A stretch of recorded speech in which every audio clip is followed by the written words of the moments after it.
আসসালামু আলাইকুম। আমাদের বেঁচে থাকার জন্য খুব সুন্দর একটি বাসা প্রয়োজন। বাসার এনভায়রনমেন্টটা ভালো থাকলে আমাদের মেন্টালিটি অনেক ভালো লাগে। সো আমার বাসাটাকে খুব সুন্দরভাবে ডেকোরেশনের জন্য আমি একটা ইন্টেরিয়র ফার্ম খুঁজেছিলাম। পরে চারুতা প্লাসকে পেয়েছি। ওনাদের কাজটা এতটা ইউনিক ভাবে কমপ্লিট করেছে, আমি কমপ্লিট হওয়ার পর বুঝতে পারলাম যে ওনারা সাদা কম্বিনেশনের মধ্যে এতটা সুন্দরভাবে পুরো বাসাটাকে ফুটিয়ে তুলেছে। আমার প্রতিটা ঘরের ডেকোরেশন, ফার্নিচারের ডিজাইন, কালার আমার খুব ভালো লেগেছে। পুরো এনভায়রনমেন্টটা মনে হচ্ছে এক্সক্লুসিভ লাক্সারিয়াস লেগেছে আমার কাছে। সো আমি সত্যি যা এক্সপেকটেশন করেছিলাম তার থেকে অনেক বেশি ভালো লেগেছে আমার। ওনারা অনেক বেশি কোঅপারেটিভ ছিল অ্যান্ড ওনাদের ফিনিশিং খুব ভালো ছিল।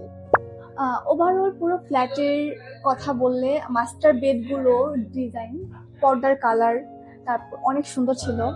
অ্যান্ড ডিনার অর্গানের ডিজাইনটা আমার খুব ভালো লেগেছে। ওয়ালের ডেকোরেশন, প্রতিটা কর্নারের ডিজাইন খুব ভালো ছিল, ইউনিক ডিজাইন। অ্যান্ড সাদা এনভায়রনমেন্টটা আমার কাছে খুব ক্লাসি মনে হয়েছে। এখানে পুরো বাসাটা অসাধারণ হয়েছে।